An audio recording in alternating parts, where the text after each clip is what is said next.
Assalamualaikum dan salam sejahtera.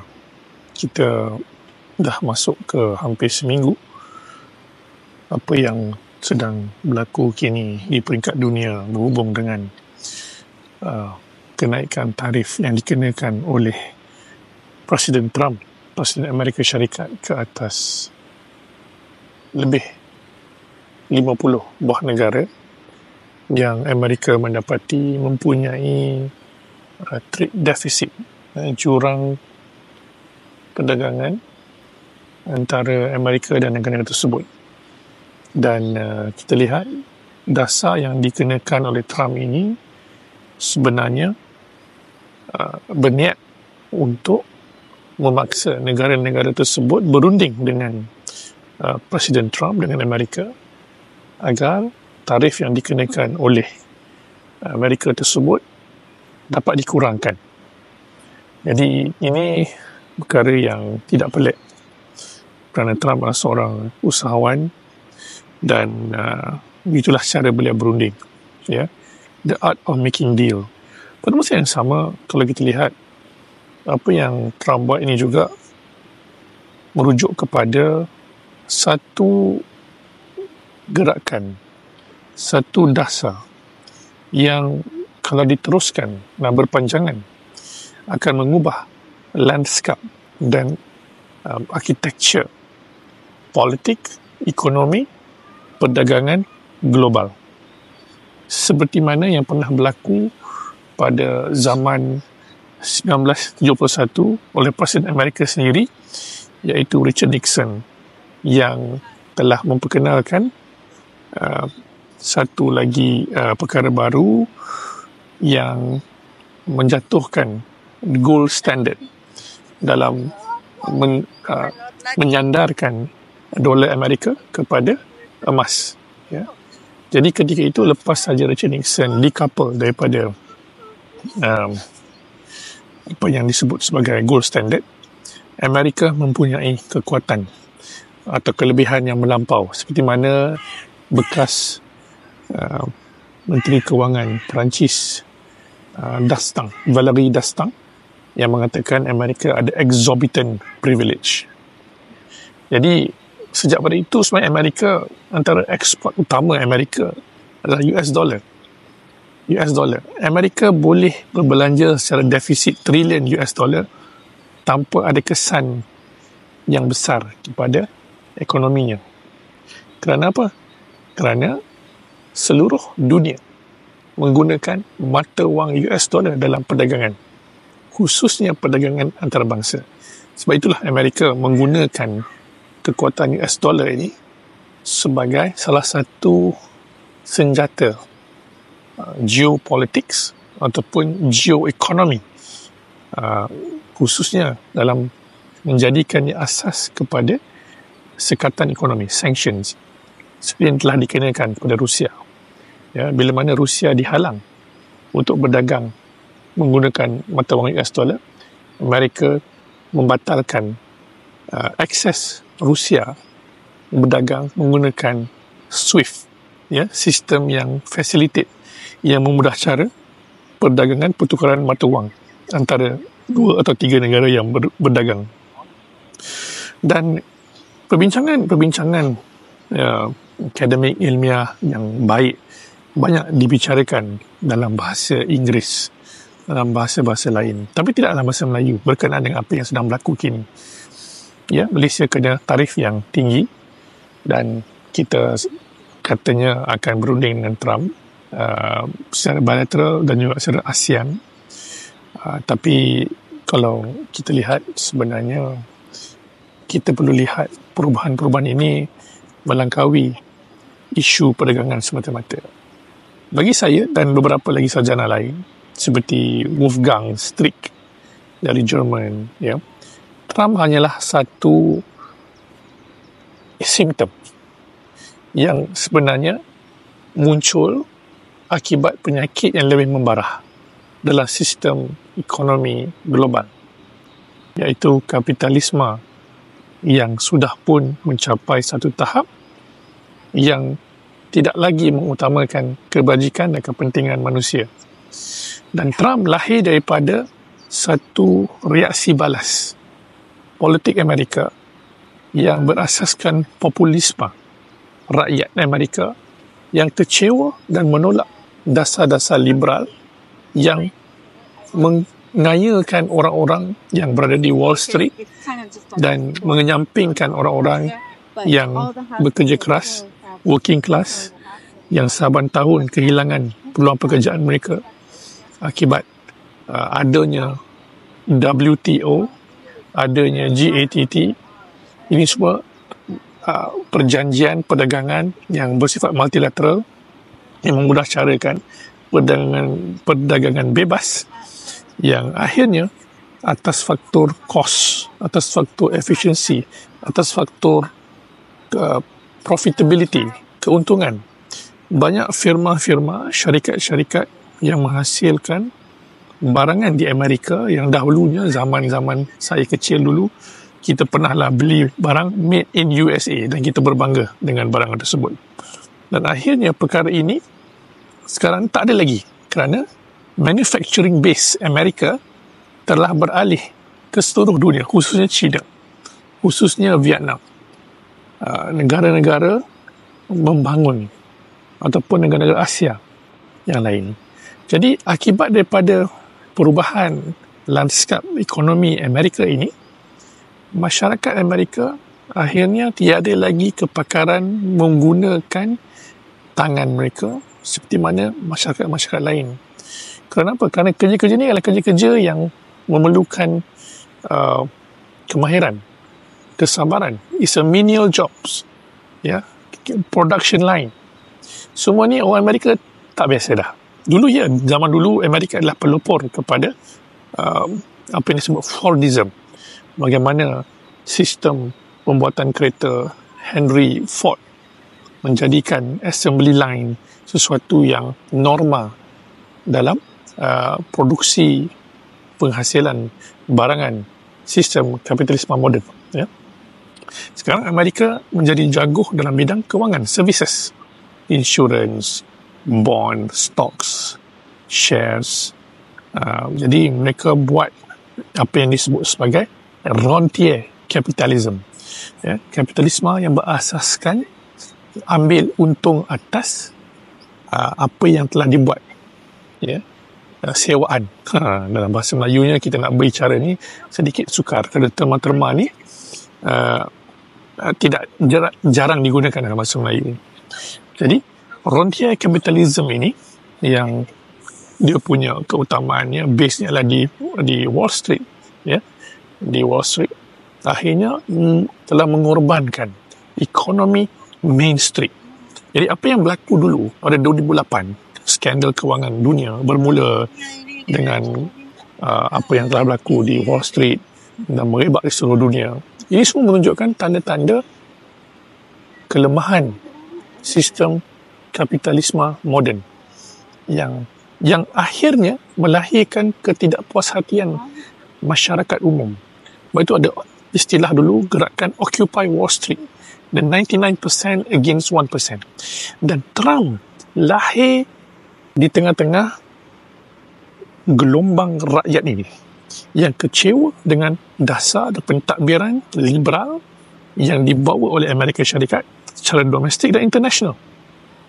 Of course we can talk the failures of G7 or G20. Ada banyak lagi, dari segi global governance.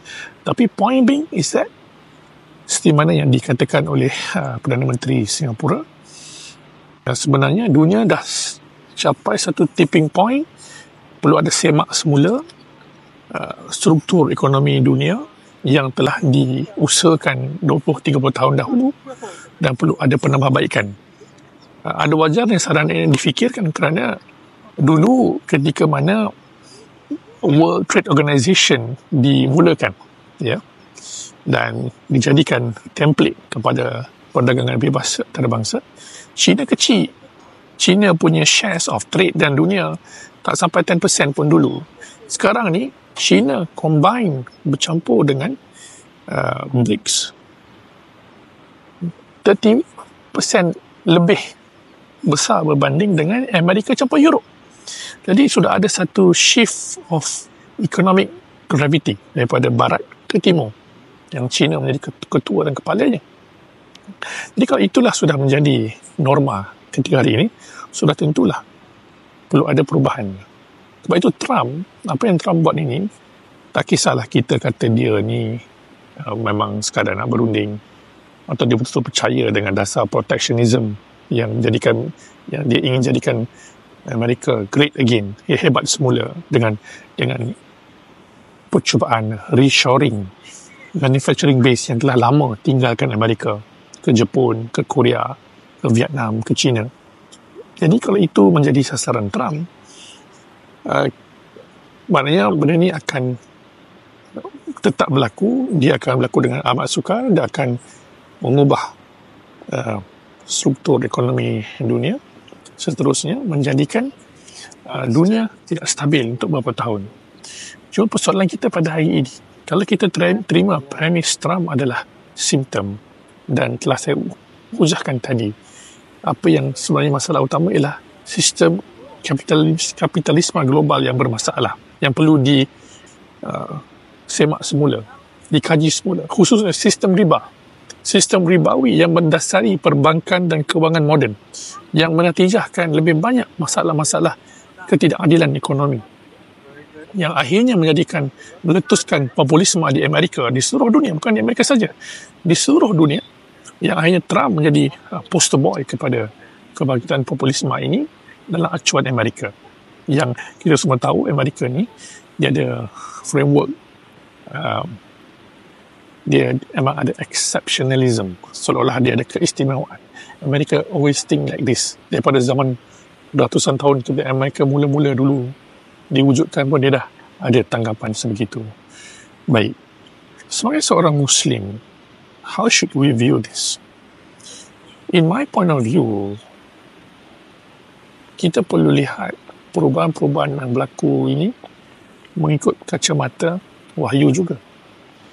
Dan saya tidak dapat lari daripada apa yang para ulama telah gariskan berkenaan dengan keperluan memahami apa yang disebut sebagai fiqh tahawulat. Fiqh yang membicarakan tanda-tanda perubahan-perubahan di akhir zaman.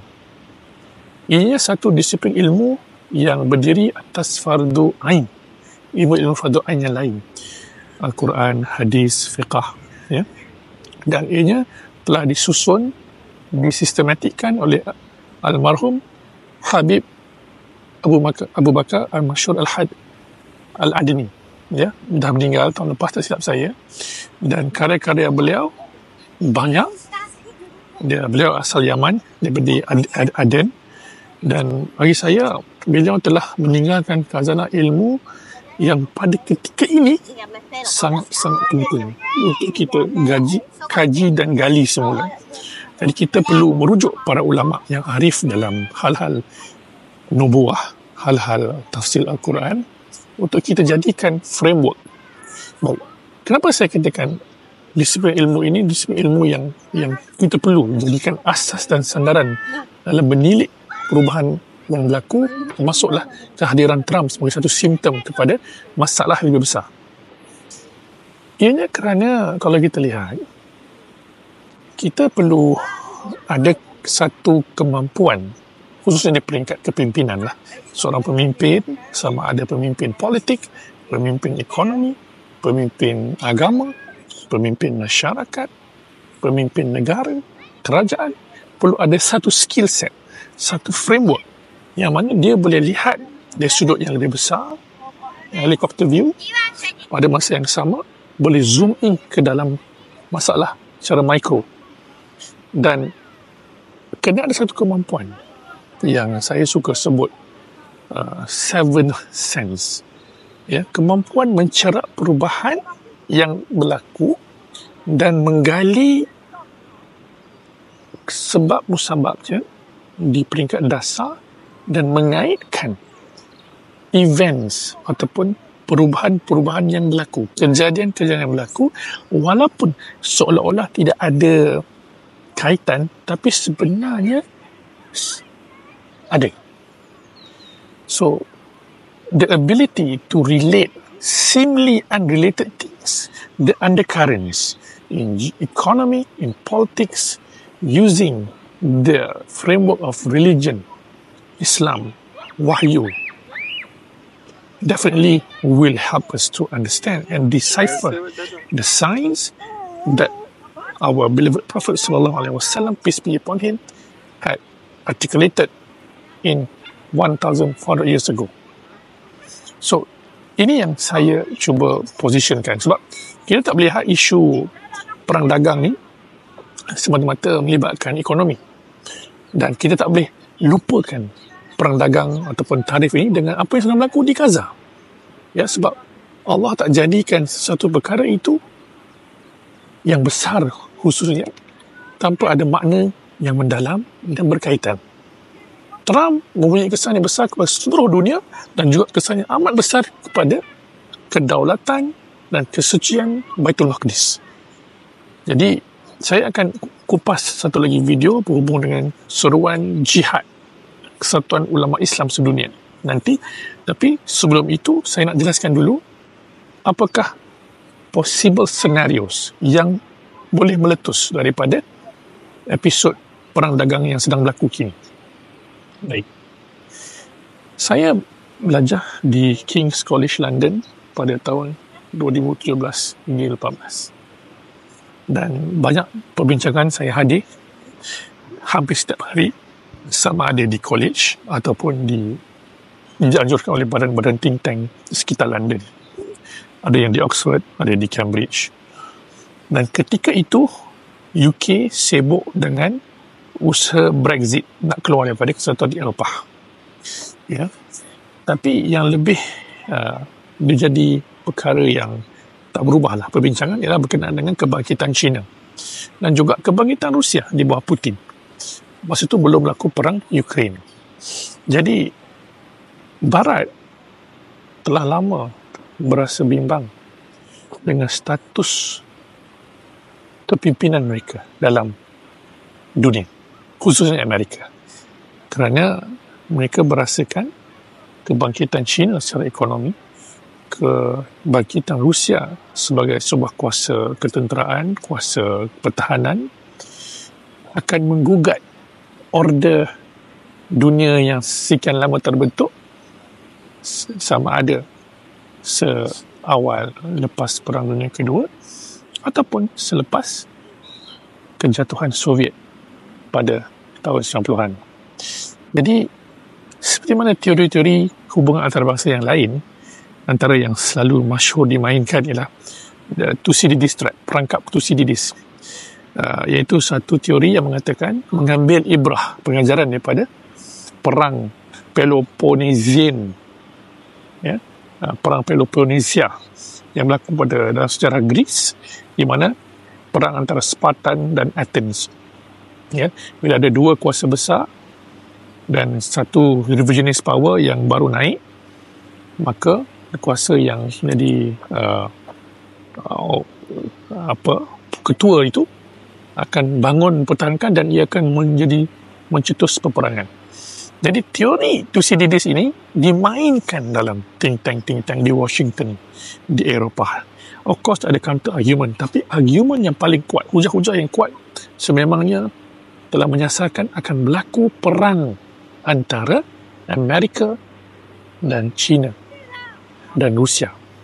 Ya. Cuma kenapa perang kinetik ni tak meletus? Perang kinetik ini melibatkan tentera lah, kapal terbang, tanks. Sebabnya dari segi scenario planning atau war games yang dibuat oleh Washington, Iran Corporation, CIA dan sebagainya, mereka tak boleh menang lawan Rusia dan China. Ya. Jadi sebab itu calculation perang kinetik ni tidak timbul. Tapi yang akan timbul ialah berdasarkan leverage yang mereka ada adalah perang ekonomi.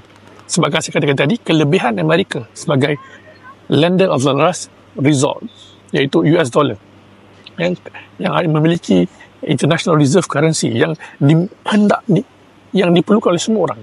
Jadi Trump gunakan ini untuk menjadi alat perang ekonomi.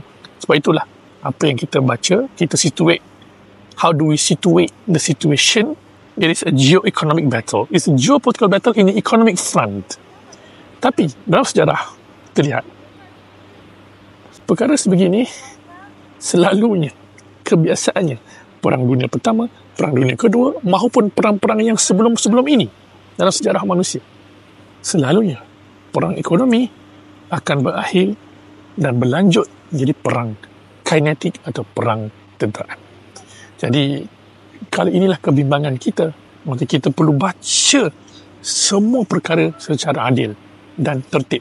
Sebab itu saya sebagai ahli parlimen menegaskan berkali-kali, jangan jual saham lapangan terbang kita kepada BlackRock, kepada orang asing. Kerana kita mahu pastikan segala perkara melibatkan kepentingan negara, kerahsiaan negara, kita sahaja yang tahu. Kita bimbang tak kala perang serantau meletus, sama ada Taiwan, Laut Cina Selatan, mana-mana saja. Kita bimbang. Negara kita akan dikompromi dari segi kedaulatan dan keselamatan kerana kita tiada pegangan ataupun kita serahkan pegangan strategik kita 30% kepada orang yang kita tahu mempunyai masalah integriti dan moral. Jadi this is a scenario planning. Of course, kalau kita bicara dalam hal ni di Parlimen, mana ada masa. 5 minit je selalu kita ada kupas secara lanjutan. Benda ni, saya alhamdulillah terlatih di UK. Dan saya buat banyak pembacaan dan kajian tesis saya sendiri. So, I've done a lot of contemplation, writings, discussion with experts from various fields. Jadi, ini antara dapatan yang saya boleh keluarkan daripada renungan saya terhadap apa yang sedang berlaku kini. Jadi kalau inilah yang menjadi persoalan, we really have to be prepared. We really have to be cognizant on the undercurrents, on the underlying movements of historical momentum, politics, economy, culture and religion. Jadi apa yang berlaku, perang dagang bukan sesuatu perang yang bagi saya sekadar Trump buat perangai, tidak. Bagi saya ia satu simptom kepada penyakit yang kita semua terpaksa hadapi dan mencari jalan penyelesaian, iaitu peruntuhan, the breaking down of modern capitalism, khususnya the usurious financial and banking system. Jadi benda ni diberi kesan bukan sahaja pada manusia, pada alam sekitar. Global warming, climate change, all of these are symptoms to greater diagnosis. Sebab itu, golongan kiri, Marxis, saya suka membaca karya-karya mereka kerana mereka banyak kali beranalisa berkenaan kuasa, ekonomi, politik. Tapi dari perspektif materialis, Marx, dia adalah sumbangan dari segi itu. Tapi sebagai seorang Islam, we believe reality is beyond materialist perspektif. Ya, sebab itu kita ada wahyu, kita ada Al-Quran, ada hadis, ya, yang menjadi panduan kita. Jadi kalau kita sekadar berpegang kepada penyelesaian golongan kiri, Marxis khususnya, atau komunisme yang berteraskan contohnya revolusi proletarian, maka kita tidak akan mampu menyelesaikan masalah yang kita hadapi ini secara syumul. Ya, jadi kita perlu renung mendalam, perlu ada satu pasukan khas yang benar-benar mahir dalam pelbagai bidang menasihati kerajaan. Ya, saya bersedia nak bantu kerajaan Anwar Ibrahim kalau dia berminat nak dengar pandangan. Kalau tidak, insya-Allah saya akan berkukuhkan Perikatan Nasional, dan semoga Perikatan Nasional bila kita diberi mandat oleh rakyat, oleh Allah SWT memimpin negara, kita akan betulkan satu persatu perkara yang telah berlaku ini dan kita jadikan fiqh taulat sebagai asas kepada strategic planning Malaysia berlandaskan wahyu dan as-sunnah. Ya, insya-Allah tak akan sesat dan insya-Allah akan diberi keberkatan dan hidayah. Insya-Allah kita akan selamat dan survive menepani perubahan-perubahan yang sedang berlaku kini. Wallahu a'lam bishawab. Assalamualaikum.